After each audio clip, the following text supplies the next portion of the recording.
Hello, good morning, distinguished audience. This morning's session of ID4AFRICA 2020 Marathon of Innovations is going to look at mobile platforms, derived identities, and the future of secure credentials. National ID is a very key and indispensable tool for every nation's socio-economic development. How we go about the process of enrolling or registration and personalization is key. We have moved on from a lot of changes or innovations have come in the field in terms of personalization. We have the mobile platforms or digital platforms that are complementing the existing physical credentials we have. And this morning, we are actually blessed to have very distinguished speakers from the industry to keep us updated or get us updated on the latest innovations within the industry. And to start with, we are starting with Rahul Pat, co-founder and CTO Tech5. He is going to speak on the topic of mobile ID as a disruptive form of secure credentialing, implementation criteria, and technology readiness. Oh, I'm sorry, Emmanuel. I'm sorry to cut you. Yeah. I believe the first speaker for this session would be Pierre from ID. The keynote speaker. ID. Yes, yes. He is here. Sorry. Okay, sorry, okay. I didn't know he had joined. Yes. Okay. So the keynote speaker for this event, this session, will be speaking on National Digital ID Program to pilot efficient public policies. And it's in the person of Pierre Lelivre, Senior Vice President for Digital ID, Public Security and Identity, IDEMIA. Pierre, your audience. So nice to speak to you. I think we had a video to start with. Okay.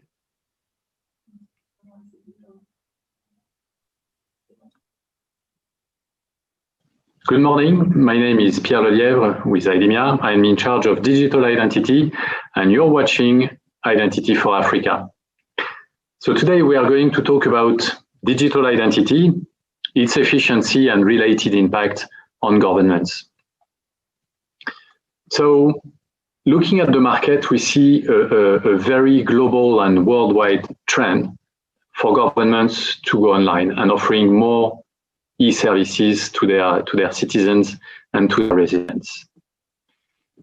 If we are looking at what the United Nations has been telling us through a report issued recently, we are looking at the e-government digital index as a way to assess the global transformation of governments in their ability to offer more services to their users and their citizens online. So this index, in fact, is composed of three factors. The first one, which is the overall offer in terms of services. How much services can I access online? The second component is related to the infrastructure of telecommunication.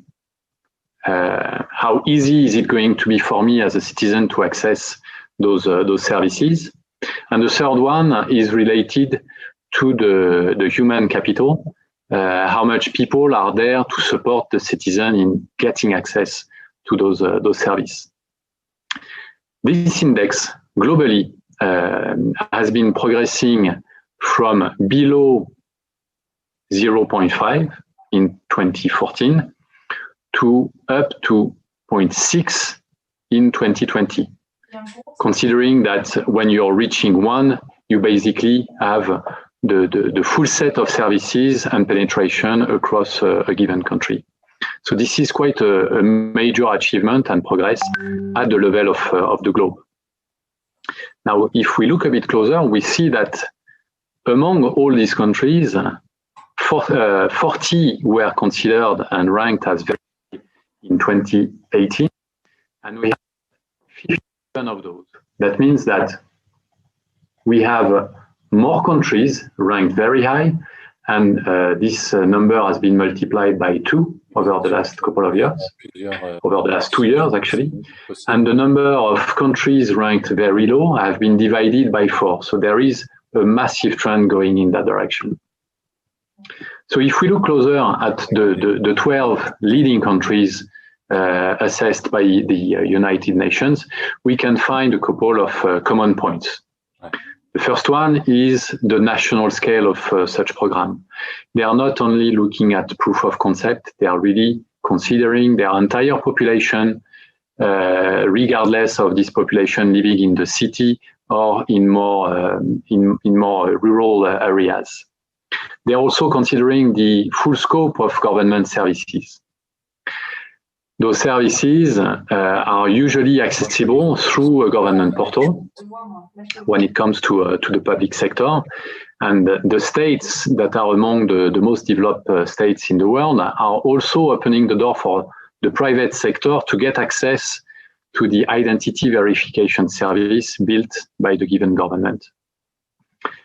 Privacy is also a cornerstone of such a program. We see that the legal framework, its clarity, its transparency is explained at the country level, and every people in the country knows what is being done with the data is giving to the government. So education plays a very important part of such program. Testing and learning as well is extremely important, meaning that as any digital services, it's a continuous improvement, and it is important to learn from the users and to run satisfaction surveys, and that's exactly what those leading countries are doing. So those are really the common points we can see in the leading countries of the United Nations study. Interestingly, we see that the ground is extremely fertile for welcoming a digital identity initiative.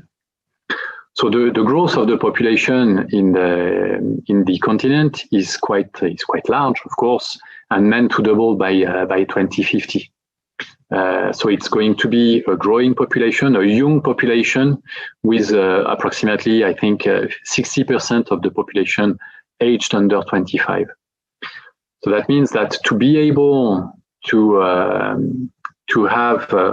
manage a growth and be able to offer the services to their citizens, it's extremely important for Africa to consider the digital channel, which will allow to have a faster response time and to have a higher penetration rate.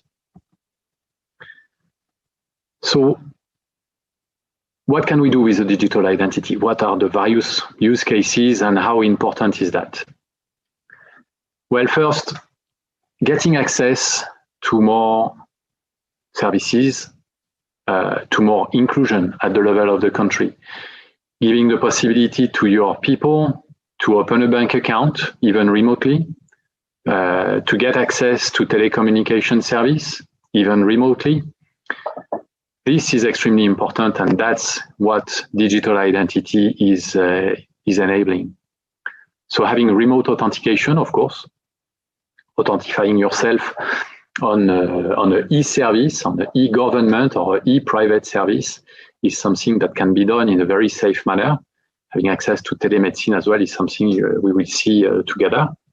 Sharing attributes, sharing an attribute physically in front of a civil servant, in front of a police agent, sharing an attribute online and only what is useful for the service provider or the person in front of you can be also open thanks to those technologies. Signing a contract in the end, this is as well something that can be powered, that is enabled in a large number of countries in order to sign your tax or proceed with a bank transfer.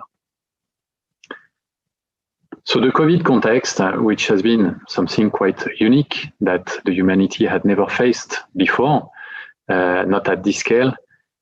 We saw that during the COVID context, the populations of the world faced a number of challenges. How to give service continuity, how to make sure that the people who need to touch to get access to their pensions and get access to subsidies can still have a life, even if we were in lockdown situation. During this period, it was also very important for the health system to continue to work, and therefore giving a remote access to the health system was very, very important. So proving the identity of both the doctor and the patient was extremely useful. And globally speaking, having the possibility to have interactions in a touchless environment in order to fight the virus was also something powered through new technologies. So we see our role within IDEMIA next to the government as a way to preserve what we consider being the root of trust. This root of trust is obviously the information captured by the government before issuing a physical document. We see two approaches around the world. So we have customers, we have governments that are relying more on the biometric and public record of system. And we have governments more turned toward investing into a secured state-issued physical documents. Those are two initiatives that can be completed together, and definitely both initiatives are evolving towards a digital form factor. So this digital form factor, in fact, can open various possibilities. We have governments more relying on the system, meaning offering the means to the public and the private sector to authenticate against the system of record, which is handled by the government itself. So offering SDKs to capture the information, the alphanumerical and the biometric information, and match that against the government's data. We also have governments that have more invested into secure documents, so most likely considered as, chip-enabled documents. Those chips can hold multiple information. They can hold the name, the surname, date of birth, so many attributes, and certificates as well, in order to ensure that only the relevant people, only the relevant service have access to this information. So that provides a strong level of security in the ecosystem. And we also have a device-based approach where some governments, some states, are willing to issue the same way they are issuing a physical document. They are issuing on the device a digital identity, a credential linked to the identity of the citizen. So same environment, different approach, different flavor, depending on the legacy of a given country. And to give you an example, I think that in India, you're probably aware that about 10 years ago, India started to deploy what is called the Aadhaar program. The Aadhaar program was meant to create a stronger inclusion across the country, giving an identity to the entire population, which is close to 1.3 billion, as you know. So we have 95% of the population today registered into the Aadhaar program, where so your alphanumerical information related to your identity is registered, but as well as your 3 types of biometrics, meaning your face, your irises, and your fingerprints as well. The impact of the Aadhaar program is quite tremendous. It has enabled to open bank account at the country level since the inception of the program, with more than 330 million accounts open. People have had the possibility to do remote transactions, to trigger transactions thanks to their real identity, and therefore to prevent fraud.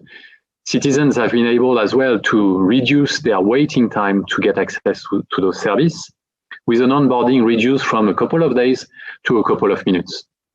So the overall satisfaction of the Indian population is quite large. Now we've seen that during the COVID crisis, all of the governments had to react and to pilot their economical activities against something that was completely new. In the case of India, since they were already relying on Aadhaar, they've been able to increase their level of expenditure, their level of subsidies by 50 billion over the period, over just a couple of months, which is huge. The Aadhaar program, in fact, gave the country the possibility to really, I was saying, pilot their economical activity, distribute subsidies, for instance, to given sectors like the agriculture, to make sure that, you know, there wouldn't be any shortage in the country, or give the possibility to students to go through exams online. So it has been a tremendous vector for the country to get out and go through the COVID crisis. So what are the key components of a digital identity initiative? Well, first and foremost, there wouldn't be any evolution, any transformation without trust. So trust has to be a very strong point of attention of any government willing to go that road. And trust is very much linked to the level of communication and transparency with the citizens, explaining what is done, for which purpose, and how this is going to help the population. In the end, this will allow to streamline the processes, meaning that transactions will become instantaneous. People will have the possibility to right away get access to government services as well as private services. That has to be secured, of course, and that will power as well inclusivity, giving the possibility to residents and citizens to get access to their rights and complete their obligations online in an instant way. So as IDEMIA, you know, we've been sitting next to the governments. Issuing digital documents is not something we did from one day to the other. So over the last 60 years, we've been accompanying the governments around the globe, particularly in Africa, to issue their documents. Those documents today, they are becoming digital. So it's really a trend that we see happening everywhere in the world. Physical becomes digital, and digital has to, as we said, encompass a certain level of trust.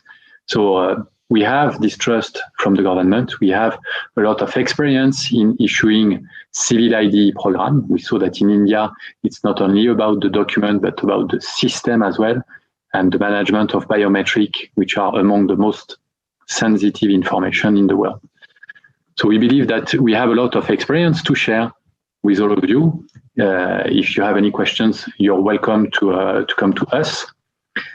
As a conclusion, we believe that it's great to offer more services and deliver more services to more people, but it needs to be done in the right way, with managing the right services to identify physically and digitally those users.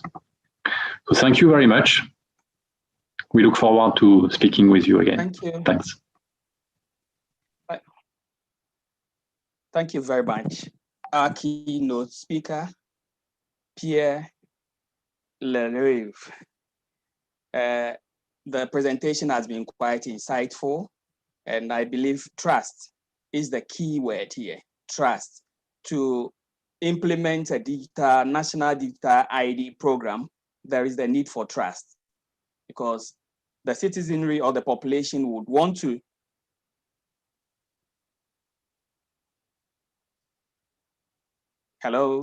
Yes, the citizenry or the population will want to know how secured their data is. So thank you very much for this presentation. We now move on to the other speaker for this session, in the person of Rahul Pat. Raul Pat is going to speak on the topic of mobile ID as a disruptive form of secure credentialing, implementation criteria, and technology readiness. Raul, the floor is yours.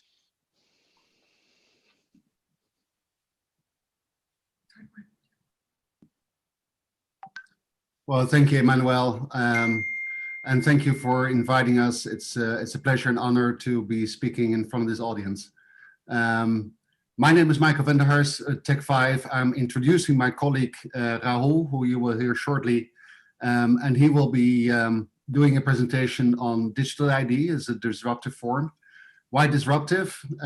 We all know that ID, the identity, is key to get access to key services by citizens, access to government services, access to beneficiary programs, access to private services like opening a bank account, telco, which are fundamental rights. And we will explore in the next presentation how digital ID can help, following some key principles. Leverage existing infrastructure, which I think for the continent is fundamental. Being able to leverage what implementations there is, what infrastructure there is, communication methods are already in place, and doing so at a very low cost of implementation. And so we look at digital ID as a low cost alternative to some of the physical infrastructures that are normally required for physical credentials. And then thirdly, being able to verify to get authenticated offline without the need for any internet connection. And thus positioning digital ID as a great facilitator to access services, both government and private, in a frictionless and trustworthy manner. So let me start the presentation for you.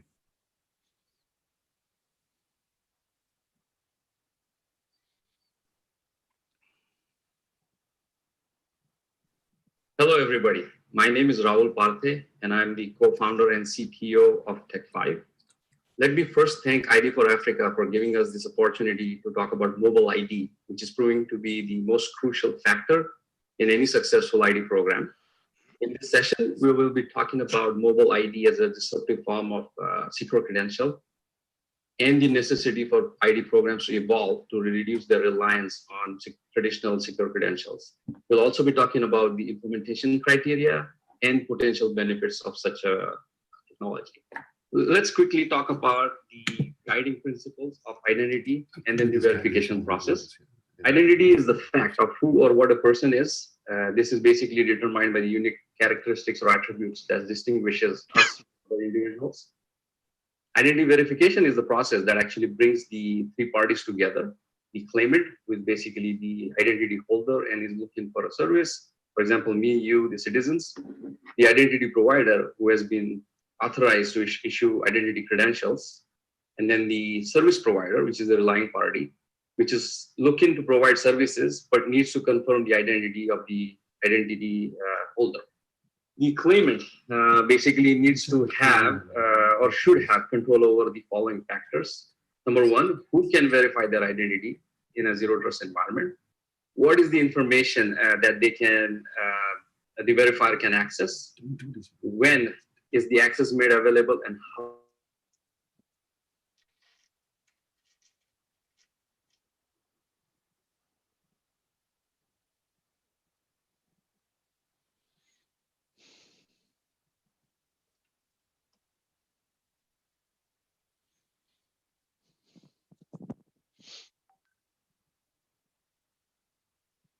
Hello? There's no sound. Okay, this is from ID4AFRICA. Mikhail, could you pause the video? We're not hearing your sound right now. Could you pause the video and then go back?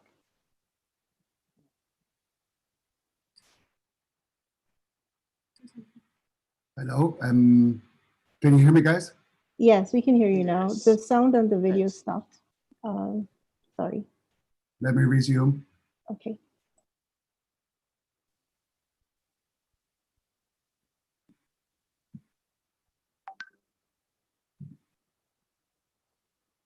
Actually providing the ID, they should make the system frictionless, which is the most important factor for adoption.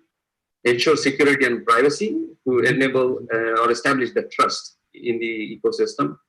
They should be efficient in controlling the life cycle of the identity, and they should be able to generate revenues, which is important for sustenance of the program. Identity verification is ubiquitous. We know it is a critical aspect of our lives these days. And now in the digital transformation era, that is specifically or actually accelerated by this pandemic, has further propelled the need for identity verification in disruptive forms. Let's see how this was done traditionally. Traditionally, we use secure credentials. We are used to see these highly secure documents that are part of some expensive secure credentialing scheme. But do they really serve the intended purpose of wide-scale adoption and actually making a meaningful impact on the lives of the people? Let's look at some of the inhibiting factors with this approach.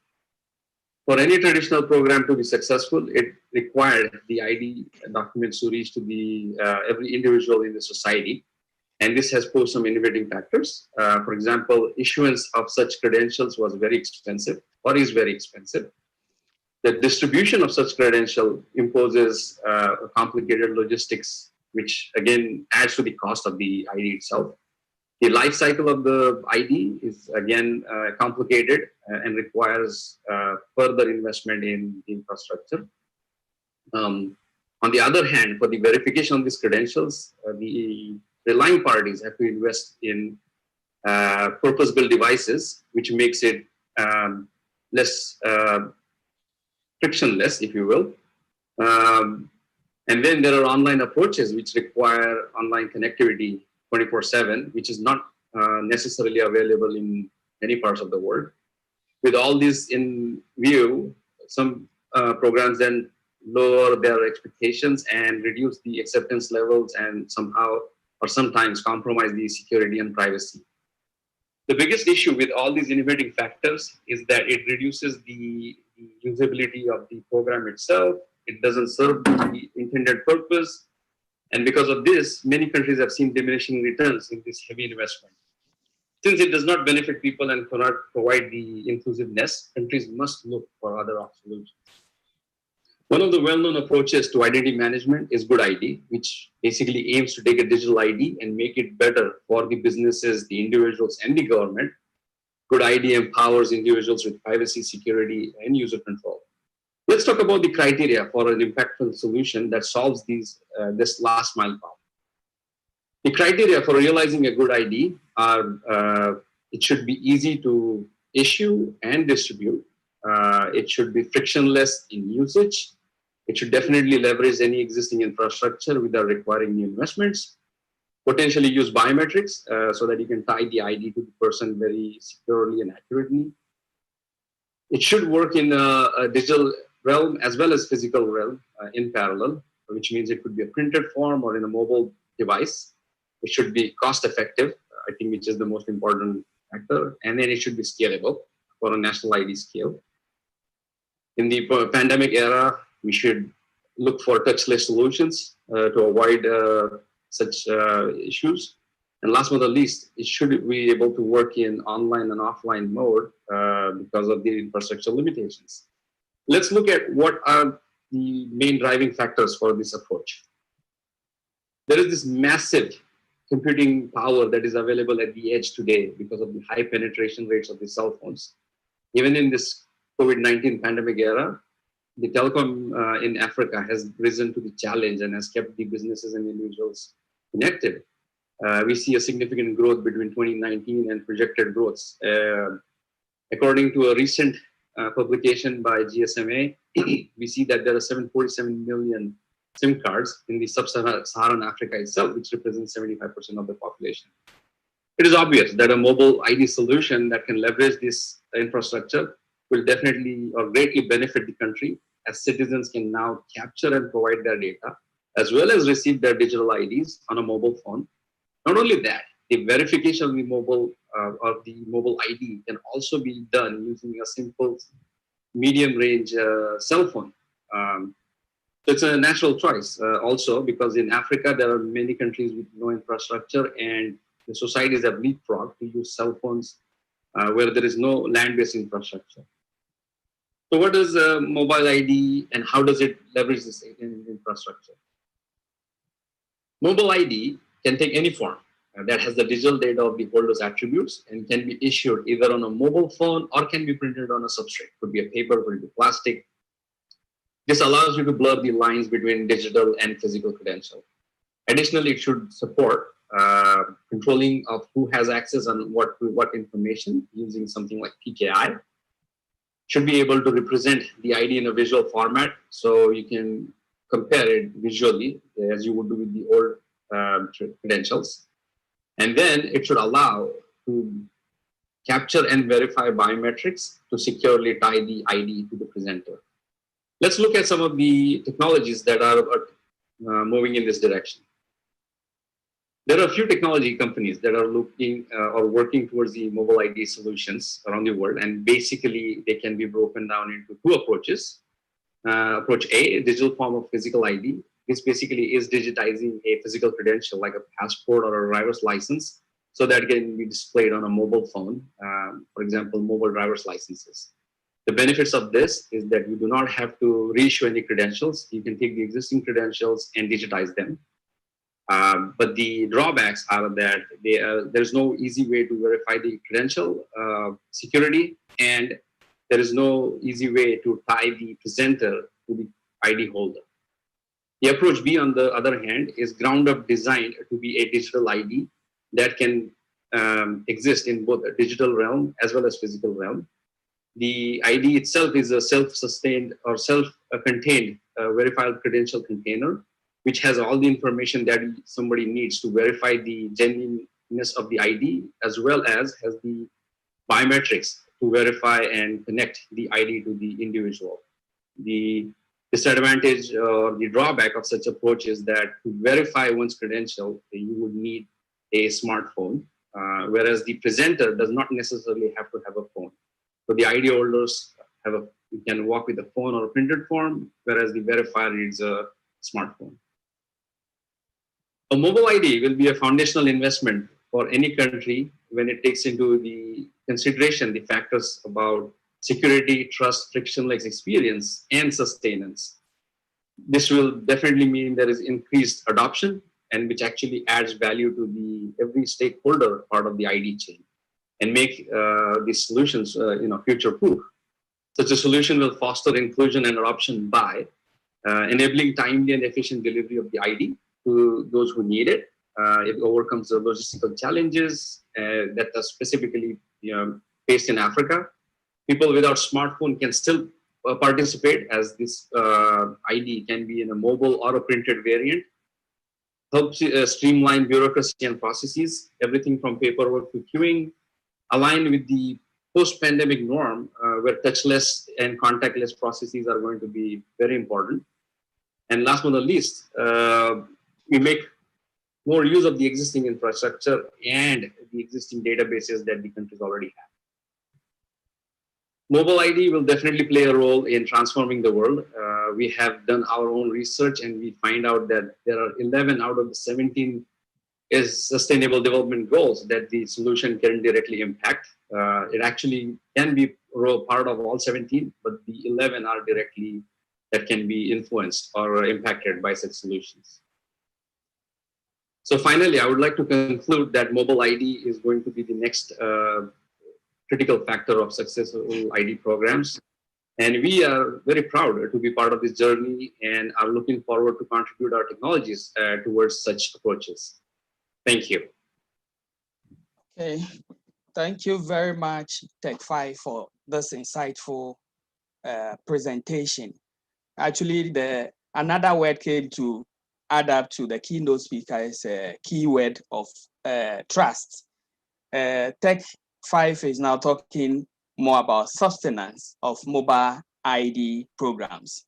And I'm quite interested in the fact that the presentation touched on how to generate revenue to sustain the program. Thank you very much. Going forward, it's escaped me, audience, forgive me. We're supposed to have questions for IDEMIA.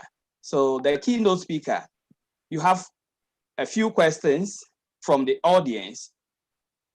The first question has to do with which part of the ADHA program specifically did IDEMIA do?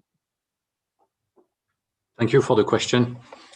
So indeed, we've been contracted by the Indian government to deliver the backend system, meaning that the biometric engine that after the enrollment of the population, which covers today 95% of the population of India, so approximately 1.2 billion citizens are enrolled into the system of the Indian government in the Aadhaar program, and this is in fact leveraging on IDEMIA's technology, which are here to do after the enrollment is done, to do the deduplication of those biometric in order to enable the overall system to work and perform the biometric matching.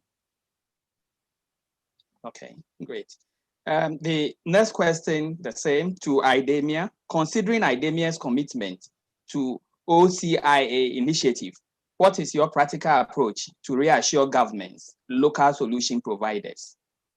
Okay, so for everyone's sake, so the OCIA initiative indeed is meant to provide an open standard to the market in order to give the guarantee to all of our customers and the entire industry that those systems are completely open and are able to communicate regardless of the vendor. So our commitment to the market is that we are simply at the core of this initiative. We are designing those standards with the entire industry.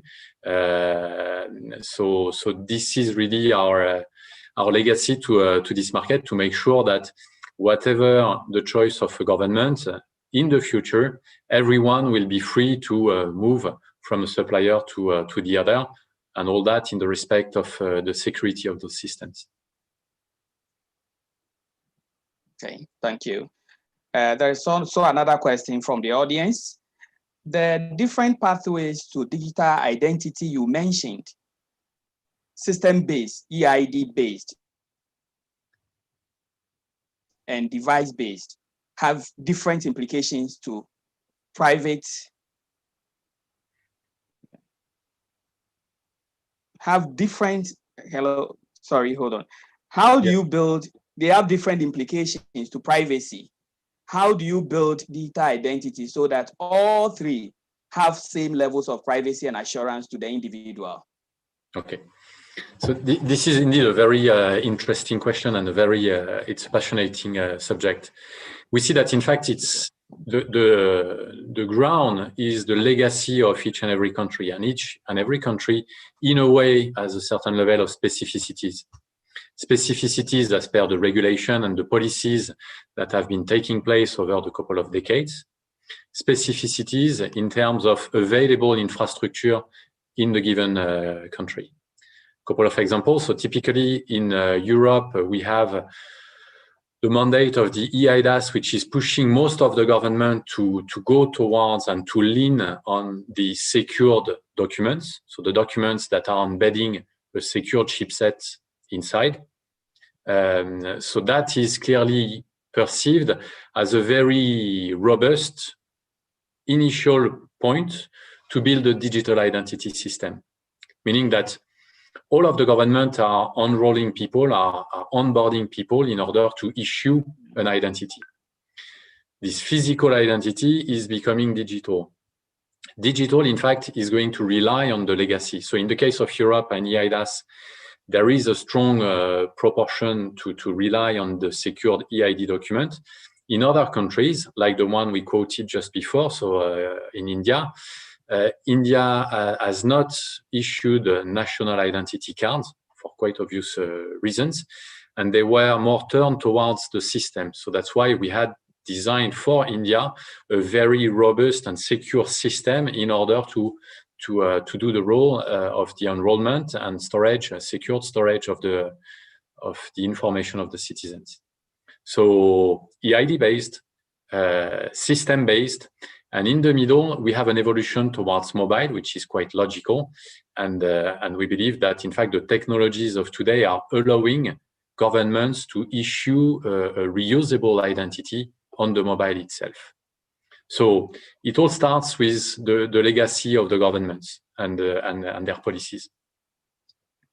Okay. There's a question from a French audience to Idemia.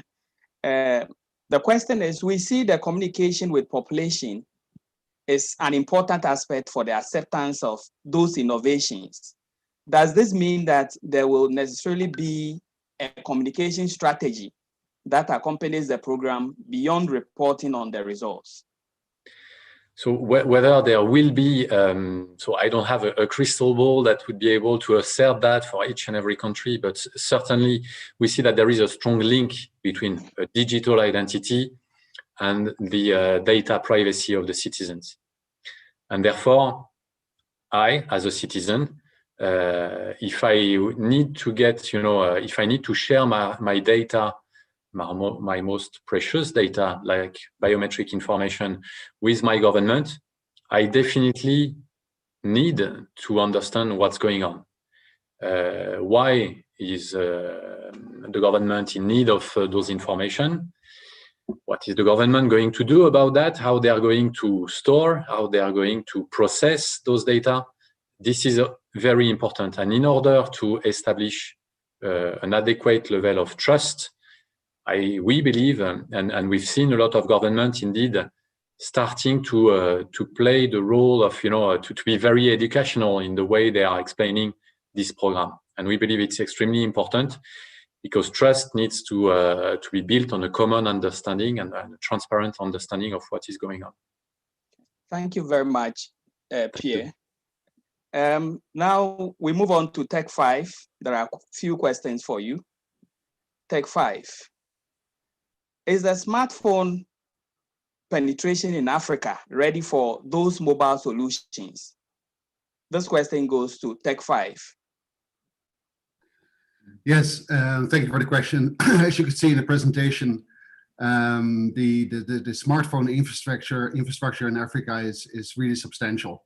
And we made the point that that the continent sort of leapfrogged as a sort of a newly industrializing country concept, leapfrogged the fixed communication infrastructure and invested heavily directly into a mobile infrastructure. And we also reasoned that the mobile infrastructure represents sort of that edge computing at the edge potential. And why not use the devices that we all own, also in Africa, for this fundamental activity of proving one's identity. So we believe that is indeed the case. We also made a point in the presentation that the digital credential can be carried in your pocket on your mobile phone. It can also be printed in a very cost-efficient fashion on the back of a card, a piece of paper, and can be carried around. The verifier, who verifies identity in a completely offline fashion, and by reading that credential and then verifying the biometric which is contained within that credential with the presenter of that credential, can do that either through a mobile phone or through a fixed device, but also there the infrastructure is ready to receive. So these kind of solutions are designed really with that design objective of leveraging as much as possible the existing infrastructure without the need of any investment into purpose-built devices or purpose-built communication infrastructure. So use the infrastructure which is already there. Okay. The second question is to Tech 5. In Nigeria, we have multiple agencies that issue mobile IDs that include BAT, National ID, driver's license, passports, to mention a few, and having independent databases. How can these various mobile IDs be centralized? Yeah, so a good question again. So in a situation where there are existing initiatives and existing databases, which we call legacy databases, or existing assets, either composed by a database managing a national driver's license or passport, a mobile ID can be implemented seamlessly, right? So the mobile ID issuance draws from the data that is contained within these existing infrastructures without the need to modify, but rather to federate those various assets, which could be not connected by that point, but can be connected within that exercise.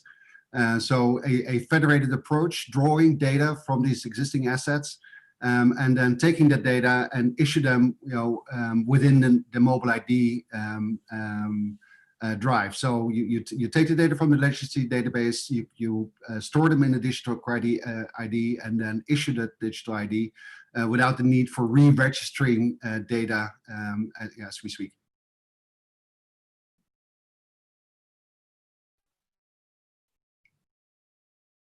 Emmanuel? Okay, I believe we may have technical issues. Okay, he's back. Hello, I'm back. Sorry. Yes. Hello. Yes, we can hear you. Yes. Thank you very much, Tech 5. I had a little break in the network. No worries. All right, thank you. That's all for Tech 5. Before we move on, yeah. Emmanuel, it sort of illustrates the need for offline authentication, because internet connectivity to prove one's identity cannot always be there.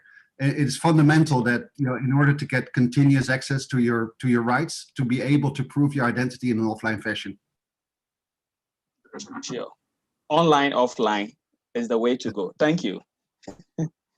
Thank you.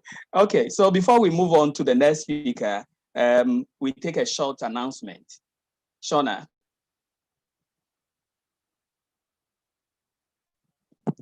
Shona. Okay, thank you, Emmanuel. Yes. All right, I'm all connected now. All right, let me just get this started. All right, good afternoon, good morning, everyone, for all those who are joining us. We are very excited to announce that for those who have been participating in the grand race, which is an opportunity for you to win an iPhone. It is based on your attendance. So if you've been attending the sessions as of yesterday, we've been noticing, so I hope that you have been excited and you've been enjoying the fact that we have this opportunity for you to win just for attending. Now, those who are in the top 10 lineup, who are in the lead for winning this iPhone, are shown in this list. I will allow you to just absorb that a little bit and enjoy the fact that your country's name is up here. If your name is not here, it just means that you need to be participating a little bit more. Okay, so we're saying congratulations to, even though we have the top 10, we have the Musa from Democratic Republic of Congo. We have Senegal, and we have Nigeria in the lead so far. Now today, the scores double up, meaning for every minute you attend, you can earn 200 points. And so even those who have been those who have topped the lead since yesterday, you can still outrun them. Okay, you still have a chance to be in the lead. All right, and so we'll just show that in French for those who are viewing on our French channel. Okay, these are those who are in the lead. All right, so please continue to stay with us, continue to watch, continue to enjoy the sessions, because your being here matters. All right. Now this is the next sweep letter for today. So take out your pens and pencils and let's just hear. The first sweep letter of the day is D. La première lettre sweep du jour est le D. Okay, and just to mention that for those who are joining, now you have to wait until the end of the day to enter all your sweep letters. We have 8 letters to announce today, so please stay tuned and you'll hear the rest. Thank you, Emmanuel. Over to you.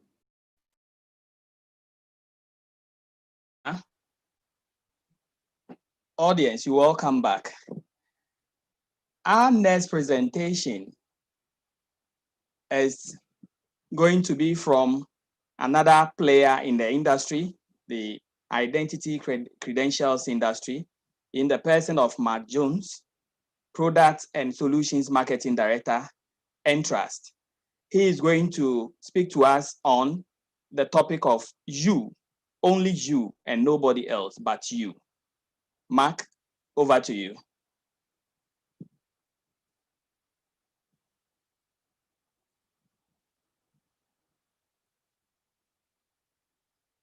Hello, Mark.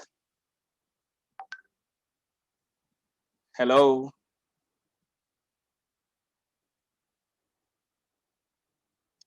Hello, Mark.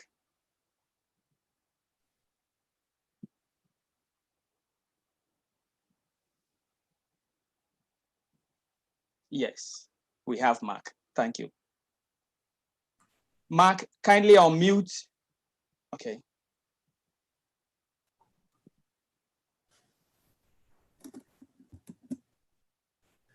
Good morning. Hello, Mark. Yes, good morning. Yeah, good morning. Is my connection okay? Yeah. Good morning. Yes. A pleasure to speak with you all this morning. A good morning from Canada, everyone. So a very early good morning here.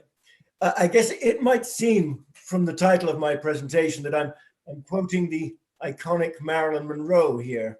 As you'll recall, she sang, "I want to be loved by you, only you, and nobody else but you." I'm not. My message is about trust, trusting that it is you. The field, if you will, of citizen identity is about trust, mutual trust, actually, and access rights of citizenship. Governments want to be able to deliver government services in support of their population, but they want to be able to trust that their services are getting to the appropriate end citizen. So they want to be sure that any issued credential is verifiable to a high level of assurance. Citizens have a right to be recognized by the government that serves them, and for that matter, for their identity and citizenship to be respected elsewhere. If they are sharing information with government for purposes of accessing services, they seek trust that their information is safe and only used for that purpose. Mutual trust is vital to the government to citizen relationship and key to the ready adoption of identity credentials and engagement of the citizen in digital delivery of services. Governments around the globe are wrestling with citizen identity as part of their digital transformation. The digital transformation is now happening at light speed, not hampered by the global pandemic, but perhaps paradoxically accelerated by it. More than ever, the world needs tools that enable secure and productive digital life. This is a top strategic investment for CIOs and CEOs worldwide. And the top trends in IT are every bit as applicable to identity and digital identity as they are to the rest of the digital transformation landscape. This presentation is about Barbados. Barbados is putting identity first and understand that it is at the very heart of digital transformation within their economy. On October 16th of this year, Prime Minister Mia Mottley spoke of the need in the face of trying times associated with climate change and the global pandemic to embrace their Caribbean identity and embark on a voyage of digital transformation. Ms. Mottley said that identity is at the heart of that digital transformation. She said, "The delivery economy is right now with us and we only need to nurture it. For decades, the supermarkets were trying to do it and they never got anywhere. Banks were trying to do it, they didn't get anywhere. And all of a sudden, everybody now realizes contactless commerce is here and needs to be exploited." She continued, "The physical delivery of pension checks from our social security agencies will be a thing of the past. We can literally have the welfare benefits and child maintenance benefits and all of these things ultimately loaded onto a phone or card. We're now moving, in our own case in Barbados, to the National Digital ID." The project has been awarded to Productive Business Solutions, PBS, with consortium partners Entrust and Interface. And this presentation comes from the perspective of Entrust as the principal PKI identity and credentialing provider for the project. Quoting the PBS group chief, "The project is a major transformational initiative of the government of Barbados and will be executed by the country's Ministry of Innovation, Science and Smart Technology, MIST. The digital identity system will provide user authentication in online transactions and facilitate the signing of documents electronically. It will also facilitate secure electronic transfer of information for a range of activities such as e-commerce, internet banking, and e-communications. The project will use smart card technology, so plastic cards embedded with chips, as well as mobile technology to enhance the security and integrity of the Barbados National Identity System and support a wide range of private sector services. The project is now well underway and is expected to benefit some 300,000 residents of Barbados. The Digital ID and National Card Replacement Project is setting a strong new baseline for identity to enable a whole range of public and private sector services. So there will be a robust in-person enrollment program for identity vetting and data capture to update the Electoral and Boundaries Commission database. And it is against this single, secure, authoritative source that biometric validation and credentialing will be conducted. The ID card will be dual rooted. That is, its chip will contain an ICAO applet with root of trust being the existing Barbadian country signing CA, with the physical design to meet the requirements for ID1 travel credentials to support travel throughout the Caribbean, and with an independent trust infrastructure dedicated to the authentication and signing transactions for domestic e-government. That entire trust infrastructure will be delivered as a service in support of on-premises card personalization. As the project moves to orchestrating mobile ID, with a strong infrastructure already in place, the mobile ID will employ identity validation to ensure rightful holder and recipient of the digital ID, and be issued with assurance derived also from the original identity vetting steps. The digital mobile ID will employ the Entrust ID Cloud platform with identical functionality of the card, but employing an ICAO-compliant Type 1 digital travel credential. In discussion also from the cloud is Entrust EIDAS compliant remote signing to enable flexibility in the transaction signing architecture. There are numerous benefits to a smaller economy employing experienced identity and cloud delivery, which is why cloud delivery as a trend is second only to digital transformation itself, and allows the Digital ID and National ID Card Replacement Program to focus on the government programs themselves and the citizen story and experience. So the Barbadian government maintains authority and control over the trust infrastructure, but is able to minimize the capital cost impact of technical capabilities specific to the technical ID management and trust infrastructure delivery. Digital transformation is not like a light switch, and a change in cultural norms takes time. So many failed ID projects did so because they failed to recognize where the population was in terms of that cultural transition. It is a voyage transcending, I should say, population demographics and economic engagement, where the customer, the citizen, will take each step as they gain confidence in the process. So the tangible remains important in their voyage. People are comfortable with tangible identity cards, and a clear quality statement of identity in that form factor is in itself a large transition for some. And so firstly, there is good reason to also represent that format in the transition to a strong mobile credential. So the initial stages are around robust identity validation and the issuance of a physical smart ID card, which serves as the robust identity foundation for derived assurance in the over-the-air verification and delivery of the mobile ID. So let's talk about that derivation process now. The first time that the mobile app is run, or if there is no digital identity in the app, the application will show the Create My ID button. The user excuse me, I'm sorry to cut you, Mark. Did you want to share your slide as well? It's not showing on screen. Are you sharing your slide? Because we are not seeing it on screen. Have you been seeing the screen? We're seeing you, but we haven't been seeing your slide. Oh, that is unfortunate. Just a second. I wish somebody had told me that earlier. Sorry about that. Okay, let's get you steps here. Yes, okay, now you're sharing.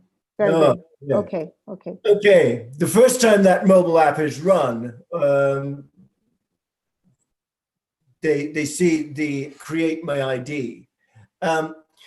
First, they're instructed to take a picture of the back of the card And then the app automatically, with the back camera, and the app automatically verifies the quality of that picture. Once the back of the card picture is taken, the app the user is asked to put the card in contact with the back of the card. The app is employing capture of the machine readable zone to derive the key to access the chip. Then, to ensure we are dealing with the rightful holder of the ID card, this user is asked to take a selfie, which incorporates significant liveness detection features. That selfie is compared with the chip photo image, which we know is secured within an ICAO-compliant security object, so ensuring its integrity and authenticity itself rooted to the country's signing CA. All that is left now is for the user to select a PIN for ongoing access to the mobile credential. Similarly, use of the application is very simple. And the application is provided great flexibility provided for offline, kiosk, or online uses of the Smart ID card. To access the mobile ID, the citizen simply enters the PIN that was entered at enrollment, at which time they're presented with options on the homepage, which provides the ID number prominently, as well as a photo alongside some initial validity information. At the bottom of the card, they're given the option of displaying the card itself, the physical representation of the ID, the smart card credential, which they can obviously show, but it can also be read via NFC, just like the card. The card is read by the companion MID reader for verifiers, which can validate the signed data offline or alternatively validate online against the source database. Alternatively, a QR code can be provided for optical capture and verification. These applications, both Mobile ID and the Mobile ID verifier, employ privacy by design principles to safeguard the rights of citizenship and the security of identity data. In summary, this project represents what we see as some of the most prevalent attributes of contemporary and future secure identity and credentialing. Paramount is ensuring that there is a strong basis for the trust in strong identity credentials, that there is a root of creation of a high assurance authoritative record of identity and attributes, and that there is the appropriate security and privacy around that. And once we have that, to leverage it consistently as the source of truth, which is important with the engagement of the citizen, and to ensure appropriate ongoing accuracy. So we need to find ways to ensure that the citizen has a role in the control of their identity attributes. The binding of the individual to credentials has always been a key factor in assurance, which was achieved through face-to-face interactions and rigorous source document checking. In the digital world, the binding of individual to credential is every bit as important. And for sure, the significant gains in biometric help out there. But biometrics also come with their own integrity and privacy challenges. There is a reason that the cloud is second only to digital conversions itself. Cloud makes sense on many fronts, from providing a vehicle for central security, to providing more cost-effective structures for scaled service solutions, and especially in these times, enabling you to bring capability to bear quickly without a lot of infrastructure build-out. In the context of cloud identity, we need to tie in the engagement of the citizen as a control mechanism for the release of identity attributes and strong authentication for them to be able to leverage cloud identity credentials. And I guess the last thing is to go back to the title of this presentation to say, it's got to be you, only you, and nobody else but you. And assurance of that comes from physical assurance, So both material and biometrical, digital and biometric. Digital assurance, especially as it relates to security and privacy, as well as what I call insightful assurance, which really is looking at the context of the transaction, because the density of the digital transaction flows today are such that understanding of identity may need to be reinforced as transactions progress. Thank you. Thank you, Mark. We are grateful for taking us into this giving us wonderful insights into the Barbados National ID project by Entrust. Thank you. Your allotted time is exhausted, and you can join the other speakers at the end of the whole session. Thank you. We move on to the next presentation, which is from Lutz Richter, Head of Information Systems, Melbourne, and he is going to speak on the topic of the future challenges of mobile identification and verification. Lutz, your audience. Good morning. Thank you very much. Warm welcome to all of you, and thanks for this opportunity. I will start to share my screen.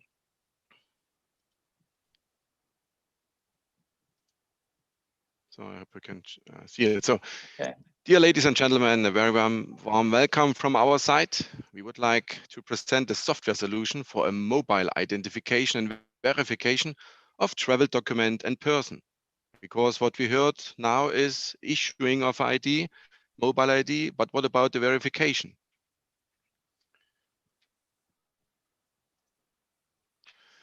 Please follow me on an international business trip with an airline, for example.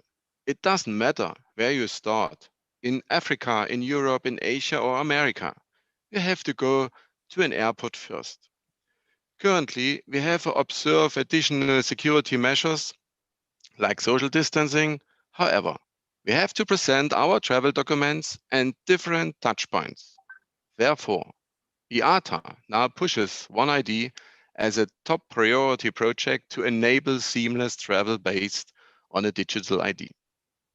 Nevertheless, the physical, electronic, machine-readable travel document will stay as a trust anchor. IATA estimate that even after the COVID-19 pandemic, passenger number will nearly double within 20 years. Of course, the installation of automated border control solutions could be an option. Smart flow systems are privacy invasive with centrally orchestration. Nevertheless, there will always be a need for verification of a traveler document or a digital identity and a traveler or person verification. Everyone has an electronic machine-readable travel document, such as a passport or ID card, when you start your international journey. The travel document is based on the ICAO documentation 9303 standard and includes European Union standards as well as ISO standards. Additionally, security features are included to protect the travel document against forgery, like a hologram, for instance. We will address this aspect later. How can we verify the authenticity of a travel document and the identity of a document holder? ICAO document 9303 part 10 defines that the logical data structure stores a biometric face image of the holder in the so-called data group 2. Additionally, further data groups are defined in the contactless integrated circuit, including a document secure object, call it SOD. The SOD keeps the signatures of all data groups of LDS and thus allows to validate the integrity of the data created by the issuer and store in the eMRTD application.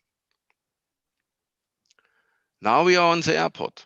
The airport police, the border guard authority, the immigration authority, or other government authorities take care of our safety. from their point of view, a random sample inspection of your travel document is always necessary. How does it work? Watch the short video. The officer takes your travel document. He starts the application on his smartphone and captures the machine-readable zone. The 3 lines of the button of the data page. The application validates the checksum of the MR set. A first verification of the travel document takes place. Based on the access by BAC or SAC, access to logical data structure is provided. The application reads the data and the certificates in the SOD and verify this instantly. The officer gets a feedback in a simple and easy way on his smartphone to see is there any issues with the document or with the data. When this is done, the face image as well is read, and the officer can verify the traveler. With this, the officer protects himself to keep the personal distance and make a contactless verification of the document holder via face verification. As you can see, the officer used the integrated camera of his smartphone to take a photo of the traveler. The app compares the capture face image against the face image from the travel document and presents the result to the officer. The functionality of the app can be extended with a document and person verification using central service, such as stop list. As you can see, we support offline in case there's no network available and online solution. The different security authorities can verify your travel document and you as a document holder in a simply and secure way anywhere in the airport until boarding. It is much more than just reading the MR set and checking the data. It is mobile, easy to use, and connects to backend services. It is running on Android operating system and iOS support is coming soon. Do you remember the security feature we presented on the slide 4? The mobile app is being future developed to verify also level 1 security features, such as hologram. As we see in the market and also today in the presentation, the digital ID solutions are evolving step by step based on the international standards like ISO 18013-5, the mobile driver license, and the ICAO digital travel credentials. We implement the digital ID according to these standards and in compliance with the European General Data Protection Regulation and using privacy by design rules. How does this digital ID work? When you enter the airport, for example, on your business trip, you can register your identity based on your electronic travel document using a self-service register kiosk. We perform a face recognition to bind the document and the device. We use cryptographic to secure the system, and you can use your smartphone to start hassle-free passenger clearance. This next generation of digital identity requires a verification solution for security agency, which we support as well.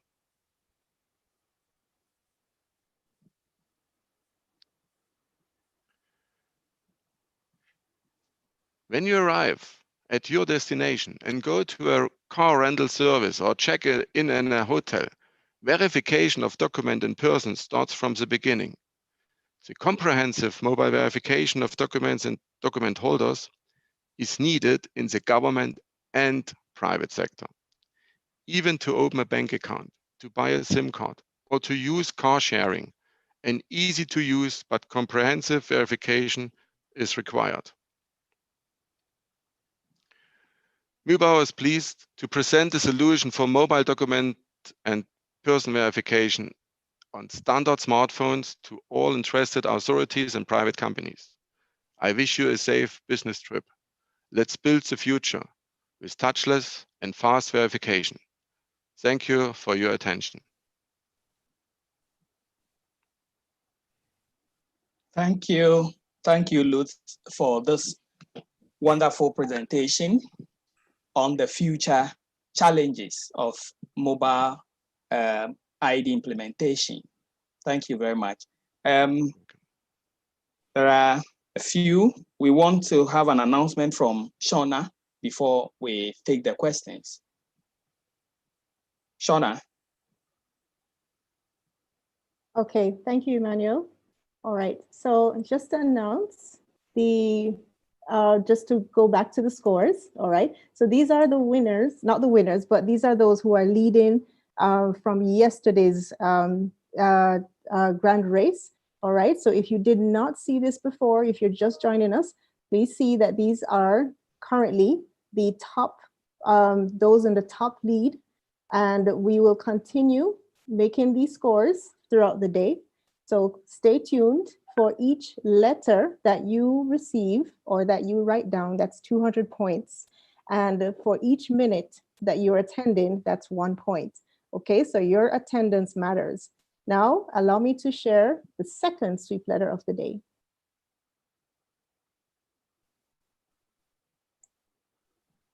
The second sweep letter of the day is B. La deuxième lettre sweep du jour est le B. Thank you, Emmanuel. Thank you. So we have some few minutes to end the session. Now, the speakers, let's get back to our final round, the panel, have a discussion, since we have some few minutes left. I would like to go back to academia. There were a few questions that were outstanding. I couldn't continue asking. Academia, Pierre, there was a question for you. Say, can you speak on the issue of interoperability of ID systems that you offer today? What can we expect in that regard?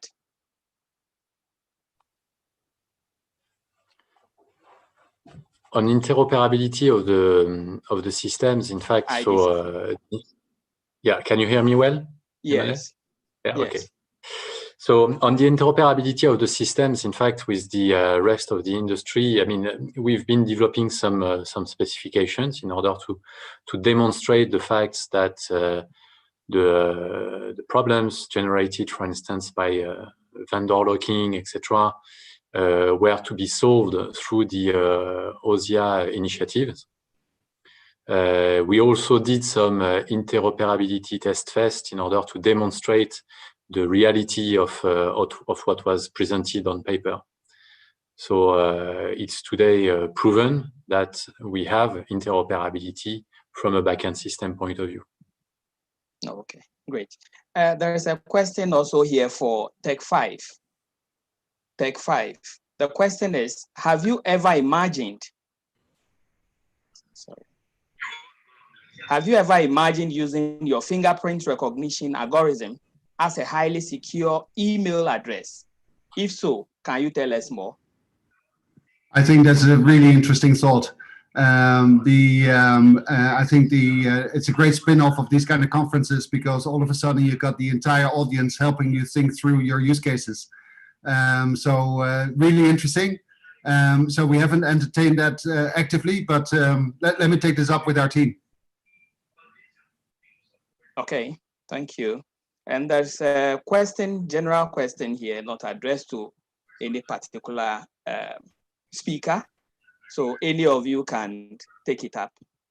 Is there a possibility for national ID and social security number ID and driver license blend in one?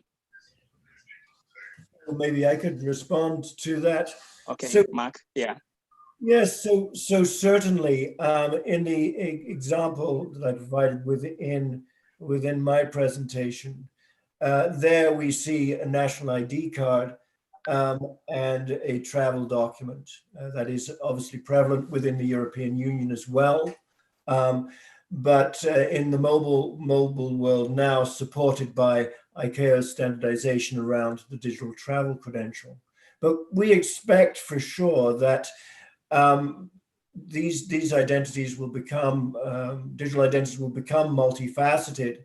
And the underlying standards, that's why they're so important, whether that be for mobile DL, for digital travel credential, for the for national ID. These are all credentials, if you will, that support identity. And the mobile platform is really well suited as a full-on computing platform to implement multiple standards underlying the mobile identity. Okay, thank you. If I may add to that, Emmanuel, Yeah. and I agree with the previous speaker. And again, an interesting question, because I think digital ID has got that potential to sort of unify the traditionally separate initiatives in terms of identity. And why were they separate? Because they were all separate physical credentials, basically of the same data set. Yeah, it's just that the driver's license is used in a particular use case. A passport is used when passing a border for border control. Digital ID and the sheer digital nature of such a credential has the potential to combine that and almost go towards a unified identity, right? And allow the owner of the credential to show those credentials, those attributes that are important to be verified in a particular use case. So when he crosses the border, he would like to have, he needs to sort of unlock certain attributes contained within his digital ID. If he's been stopped by a police officer, there are other attributes that are important to be verified. So the digital ID has got that huge potential of combining those attributes into a single ID and have the owner decide which attributes to show in what particular use case. Okay, thank you very much, Tech5. If I may, thank you, audience. Yes, Emmanuel, sorry. Yeah, if I may, in fact, in the question, I think there are really two elements. I totally agree with both Michael and Mark, in the sense that digital identity has the potential to converge all of those services and different identities in front of different service providers or different ministries. Nevertheless, there is one thing, in certain countries, we see that the regulation is preventing the state from having a single unified identity number. And therefore, in the question that was asked, I think that there's really the distinction between what are the legal ground and indeed what's possible for the government to achieve in that regard. Can I have a unique identity number for each and every citizen, allowing me to access my tax record, my health record, and so on, and the capacity of the digital vector to achieve that. Digital will be able to achieve that for sure. The question lies as well from a policy point of view. I think it's extremely important as well to have our colleagues in the government really working in that along that line and making sure that both the means, what we can do with the technology, and the policies are well aligned. Okay, thank you. I want to thank the audience for making this session quite interactive. More questions are here, and we still have a few minutes to come to the close of the session. So a question for Mel Bull, that's Lutz, a question for Lutz. Could the same technology be used to read some type of health sets for COVID-19?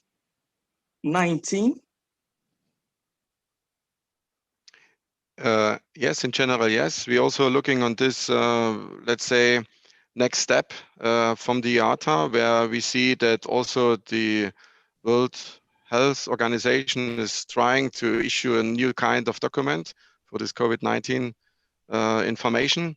So from the technical point of view, it's possible also to read out this information. But we think that this information should be separately stored on a digital ID or on a separate document beside the passport. Okay, thank you. There is a question here for the full panel. What do you think are the challenges right now facing adoption of digital identity in Africa? It's open to the panel.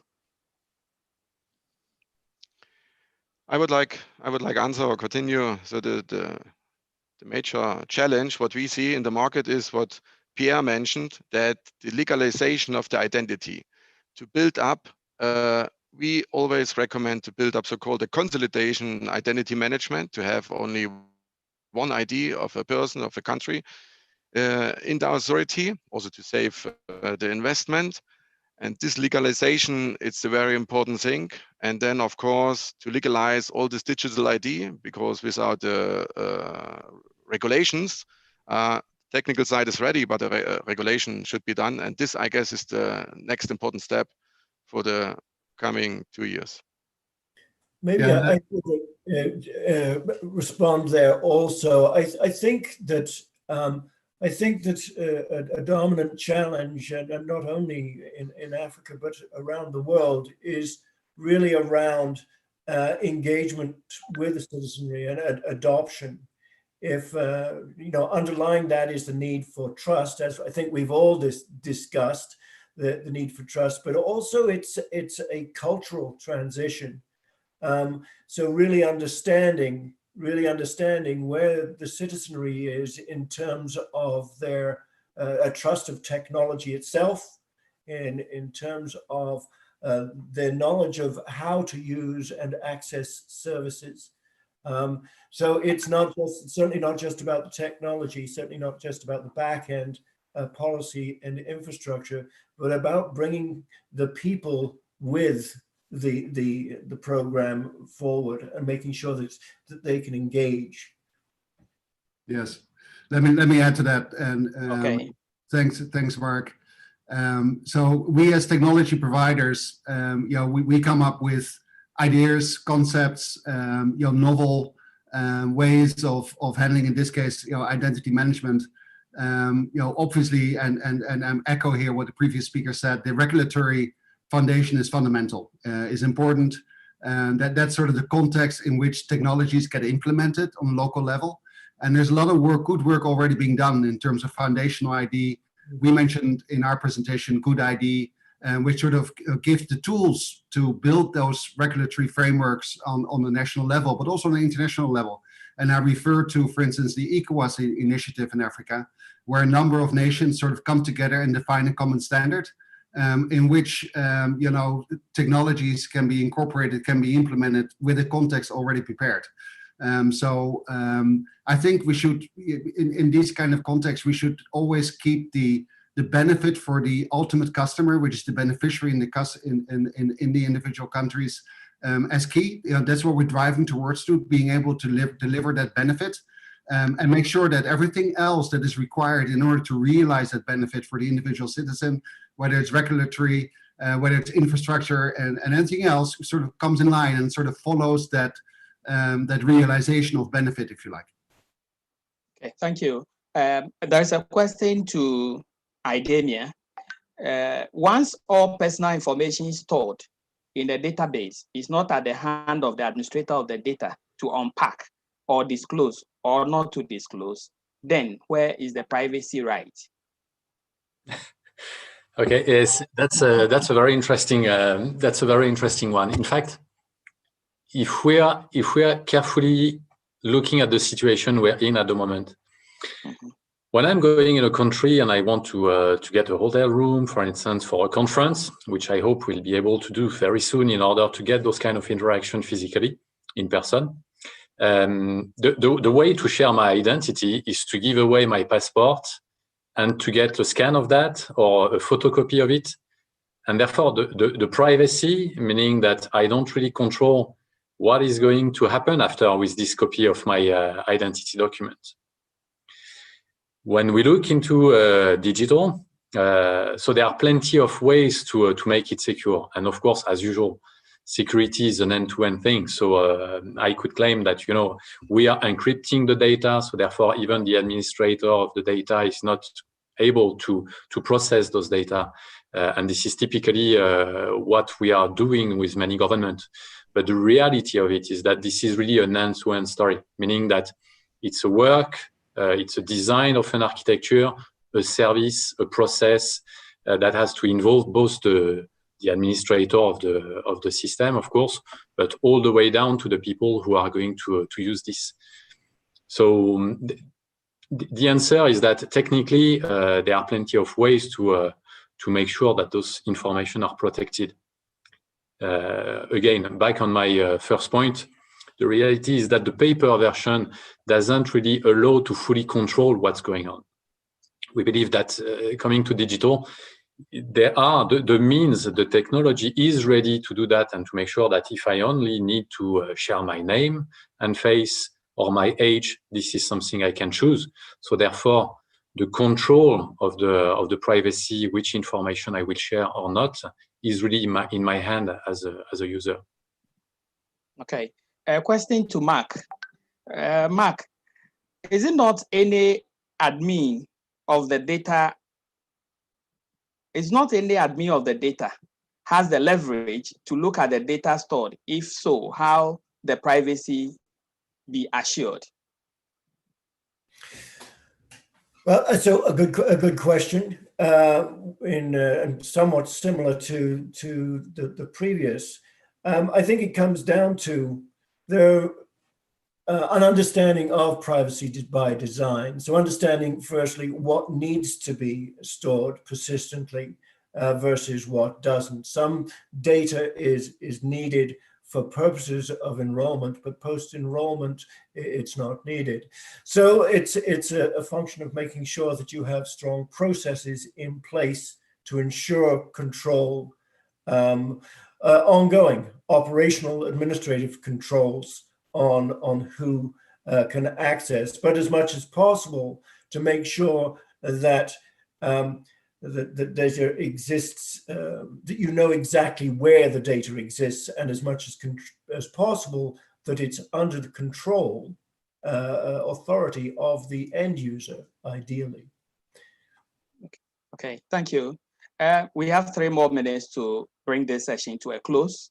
There is a question for Tech5. Is the smartphone penetration in Africa ready for those mobile solutions? Tech5.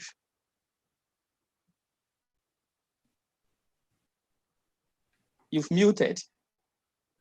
Thank you, Daniel. Yes, I believe it is. We gave some statistics about the incredible penetration of smartphones on the African continent. So yeah, again, you know, that's your edge computing power, which is ready to receive your digital ID implementation. So in other words, you know, carry your digital ID, your digital credential on your own mobile phone, right? And in those instances when the holder does not have a smartphone for one reason or another, there's always the possibility to print your digital ID in a machine readable format, either on the back of a card or on a document, etc. One of the use cases we have is actually printing the digital ID on a document for document authentication. So you can actually secure things like examination paper or university degree together with your digital credential, which becomes integral part of the document, such that that document can always be verified against the holder. So that's on the side of bringing your own credential, if you like, on the smartphone in another way of format. And to verify that credential in an offline fashion, again, all we require is that smartphone. And that could be also done by a reader, which is easy to implement, and for instance, in the border control situation, if the digital credential needs to be read there. So we believe that that infrastructure is maturing very, very quickly, and which is the sort of the way out of realizing last mile problem, right? So being able to reach all single beneficiaries of a particular government program. Okay, thank you very much. On this note, I'll wish to thank our audience first. Without them, all that we've said will be to the wind. We throw everything to the wind. And we thank them for staying with us up to this point. And then the distinguished speakers, industry players, we thank you very much for such insightful presentations and your responses to the questions from the audience. We wish each and everyone well in this COVID era, and we hope to have an in-person conference in the coming year. And if it is also going to be virtual, I hope we'll all be on board to help ID4Africa to achieve its objective. Thank you all. Thank you very much. Thank you too. Bye-bye. Bye-bye. Thank you, Nathaniel. Bye. Thank you. Bye. Thank you. Bye. Bye-bye. Bye.